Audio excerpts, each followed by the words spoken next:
देखें, इसमें कोई तो राय नहीं है कि ये तो अब फैसला करना होगा कि हमने रियासत के साथ खड़े होना है या हमने अपने लोगों के साथ खड़े होना है। अगर लोग नहीं होंगे तो रियासत जी। का क्या रह जाता। पाकिस्तान पीपल्स पार्टी ने ही नहीं ये जिम्मेदारी ली हुई या ठेका लिया हुआ कि हम हर चीज को तहफुजात के साथ तस्लीम करते जाएं और उसी चीज को रिपीट किए, बार बार रिपीट किया जाता रहे। इंतहाई अजीब सी बात है। अब आप अगर नताइज देखें, देखिए लोगों को कारकर्दगी की बुनियाद पे पीएमएलएन खुद कहती है कि हमें कारकर्दगी का वोट मिला है। तो कारकर्दगी इन पिछले 4 सालों में जो कारकर्दगी है, क्या वोट देने वाली कारकर्दगी है? रोजाना की बुनियाद पे पेट्रोल भी महंगा कर रहे हो, आप बिजली भी महंगी कर रहे हो, तो लोग आपको वोट देते रहेंगे?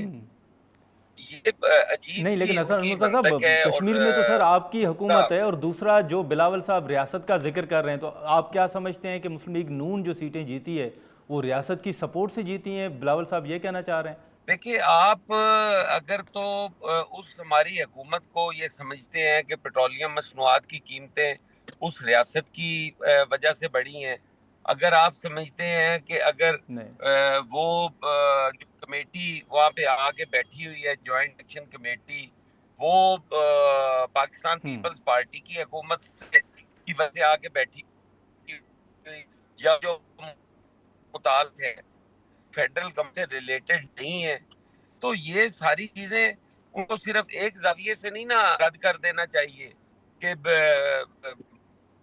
चूंकि हुकूमत पीपल्स पार्टी की थी, अब तो नहीं है। इलेक्शन कमीशन इलेक्शन करवा रहा है, हुकूमत तो वहां पे गैर फाल है, खत्म हो गई हुई है, अब तो नई सही। हुकूमत बनने जा रही है। तो किस बिल्कुल। तरह से ठीक आप है। ये कह सकते हैं? हम इलेक्शन कमीशन को अपनी चीजों से आगाह करते रहे, वायलेशन से आगाह करते रहे, लेकिन उन पे कोई तवज्जो नहीं दी गई, कोई उन पे कान नहीं धरा गया। हाँ। ठीक है। ठीक है। अच्छा भट्ट साहब, अब आपने सुना होगा कि आज बिलावल साहब ने नताइज के हवाले से एक गैदरिंग जो थी उससे खिताब भी किया और कहा है कि जो डाका डाला गया है वो वापस लेकर रहेंगे। अभी जो नताइज हैं उन पर जो सवालात पीपल्स पार्टी उठा रही है, आप समझते हैं कि उनमें वज़न है? जो राजा परवेज़ अशरफ साहब बात कर रहे हैं कि चंद पोलिंग स्टेशन पर फ़ौज की निगरानी में दोबारा इंतखाबात करवाए जाएँ। बिस्मिल्लाहिर्रहमानिर्रहीम। देखें, सबसे पहले मैं तो आज़ाद कश्मीर के उन लोगों को जिस एरिया में इलेक्शन हुए हैं 13 सीटों पे, जी। मैं उनको मुबारक दूंगा कि उन्होंने सही फैसला किया, मुस्लिम लीग नून को वोट दिया। और मेरे कायद मियाँ साहब ने वो मैंने कहा था कल भी प्रोग्राम में, अब मियाँ साहब खुद चले गए हैं, जलसा किया है, तो वो भी कश्मीरी है, कश्मीरी ख़ानदान से हैं, तो कश्मीरी को ही वोट देगा। इसके अलावा भी हमने कारकर्दगी की बात की कि जैसे पंजाब में हो रहे काम या मियाँ साहब के दौर में काम थे, उस तरह होंगे काम। लोगों ने फैसला कर लिया, वोट देंगे। अब हमारे यहाँ ये है कि जब कोई हार जाता है वो मानता नहीं है। ये होना चाहिए कि ये स्पिरिट होना चाहिए कि भाई अब देखें, हुकूमत भी इनकी, इलेक्शन कमीशन भी इनका, अब किसकी हुकूमत है? वो तो कह पीपल्स रहे हैं ना, पार्टी। हुकूमत तो वहाँ पे अभी फाल नहीं है ना। अच्छा, 6 महीने से किसकी हुकूमत है? ठीक है। और कुछ चीज़ें सामने भी आई, मेरे भाई मानेंगे, कल परसों, वो कल की बात है, परसों मैंने जब किसी लोगों ने उन्होंने वो थैले पकड़ लिए, उसमें से वोट लेके कोई जा रहे थे। ये वाक़या भी हो, ये सब ने देखा है। तो बात ये है कि आप ये कहिए अब इलेक्शन फेयर नहीं हुआ, तो ये तो बड़ी गलत बात है। हमेशा मैं समझता हूँ कि हमारे ये रीत होनी चाहिए कि इलेक्शन जो हार जाए उसको अपनी हार माननी चाहिए। अब 9 सीटें हमारे पास हैं, 3 सीटें इनके पास हैं, ये 4 मुझे नहीं पता, यही 4 है हैं अभी तक जी। ठीक है। 13 सीटों पे इलेक्शन हुआ है और 13 का फैसला। और देखिए उसमें ये कोई नहीं आता, वो जो लोग डब्बे उठा के ले गए आए थे, कोई दहशतगर्द लोग, 250 उसमें वोटें थी, उसका भी इलेक्शन कमीशन ने फैसला करना है। हर चीज़ मुराद ये है कि वो तो ओपनली इलेक्शन काम अमला था, दहशतगर्द नहीं थे मेरा ख्याल है। नहीं वो तो इलेक्शन अमला था। नहीं, वो जो लाभ जिन्होंने आग शक लगाई, शायद अच्छा। आपने देखा जी नहीं, जी जी। वो जो थैले लेके जा रहे थे वो इलेक्शन का जी जी हमला था। वो हाँ वो एक हमला तो था इनका। एक तो वो नून लीग का ये भी दावा है ना कि वहां पर एक उम्मीदवार के घर थैले लेकर कुछ गए थे या बॉक्सेस वो लेकर यही गए। पीपल्स पार्टी के थे ना वो लोग जो पकड़े गए, और उन्हीं के उधर से पकड़ा। लेकिन बात ये हमने यही कहा कि ये चीज़ें भी इलेक्शन कमीशन को फैसला करना फैसला चाहिए। करना चाहिए। और अब बात ये है कि इलेक्शन हम जीते हैं, पीपल्स पार्टी को मानना चाहिए। 5 महीने इन्होंने वहाँ हुकूमत भी की, अपनी मर्ज़ी के फैसले भी किए, सब कुछ किया। वहाँ इन्होंने जब ये इमरजेंसी भी लगाई, बातें भी काफ़ी आपके सामने हैं, यही करते रहे हैं। अब इनके होते भी अगर इलेक्शन हुआ है, वो फेयर हुआ है, ये हार गए, तो इनको हार मान लेनी चाहिए। अच्छा, यही चीज़ है। बिल्कुल। अच्छा हुमायूं साहब, अब आपने सूरत हाल देखी है, पीटीआई ने तो बाइकआउट कर दिया। कल आपने देखा कि कुछ रिपोर्ट्स के मुताबिक टर्न आउट कम रहा, या इस वक्त जो नतायज हैं आप किस तरह देख रहे हैं? बिस्मिल्लाहिर्रहमानिर्रहीम, इय्याका नअबुदु व इय्याका नस्तईन। देखिए, जो बाज़ रिपोर्ट्स हैं जो लोकल लोगों ने की हैं, और कुछ सोशल मीडिया और कुछ आप लोगों ने उसको थोड़ा सा ज़रा मेलो डाउन करके बताया, उस तरह नहीं बताया। लेकिन 11-12 बजे तक जो बाकी वो थी, वो वहाँ पे कोई भी नहीं आया था। अब मुझे नहीं पता ये जो कोई 8,000, कोई 10,000, कोई 12,000 ले रहा है, ये एक्चुअल फिगर्स है या नहीं है। और अगर ये एक्चुअल 15-20 हज़ार हैं, तो जहाँ 1.5 लाख का वोट बैंक है, वहाँ पे अगर आप टोटल निकाल के वोट 10-15 हज़ार का वोट कर रहे हैं, तो ये 10% है। अब देखें, ऐसा होता है हर जगह पे एक क्वारम होता है, मिनिमम क्वारम होना चाहिए। ठीक है, जैसे सेनेट में हो गया, नेशनल असेंबली हो गया, वहाँ पे जब आप कोई फैसला कर रहे हैं, तो चूँकि वो मेजॉरिटी के लिहाज से, तो आपके मिनिमम क्वारम होना चाहिए। दुनिया में जो बाकी ममालिक हैं, उनमें 50%, कहीं 40% आपका टर्नओवर उससे कम हो जाए, तो आप उसको वैलिडेट नहीं करते, वो दोबारा इलेक्शंस कराते हैं। हमारे यहाँ पे एक दफ़ा 1975 में हुआ था, 1% वोटर निकला था। इस दफ़ा प्रॉब्ली निकला 1% ही है, लेकिन उसको बढ़ा के 10% कर रहे हैं।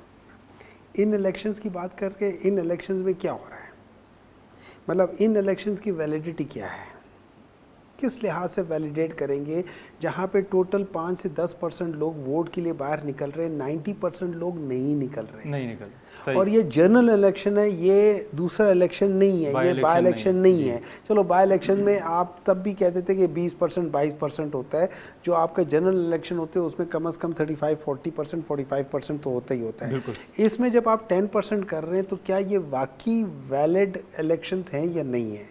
इस पे एक बहुत बड़ा सवाल है। अगर आप उसके साथ करके, वही वाली बात है कि हम लोगों को ये कर क्यों रहे हैं, हम क्या पॉइंट बताना चाहते हैं, हम लोग मेरी नज़र में we are going in a very wrong direction. तो ये हसन मुर्तज़ा साहब, अभी ये जो हुमायूं साहब भी बात कर रहे हैं टर्न आउट के हवाले से, कल से खबरें भी जो आ रही हैं, ओवरऑल सर आपको भी इस पर कोई तहफ़्फ़ुज़ात हैं? आपके नज़दीक इसकी वजह क्या है? और दूसरा, जो नून लीग की कामयाबी है, उस पर तो मरियम औरंगज़ेब साहिबा ने भी कहा है कि उनको वोट क्यों नहीं मिलेंगे जिसकी इतनी कारकर्दगी हो, जिसने सड़कें बनाई हों, मोटरवेज़ बनाए हों, हॉस्पिटल्स बनाए हों। पंजाब की उन्होंने मिसाल भी दी। आप इत्तफाक करते हैं इससे? नादिर भाई, वोट आप कहते हैं ना कि कारकर्दगी, मोटरवेज बनाई, सारा कुछ बनाया। मैं अब जिस जगह पे पहुंचा हूं और जहां पे मैं खड़ा हुआ हूं, ये बिल्कुल लाहौर के करीब एक आबादी है, पठान कॉलोनी।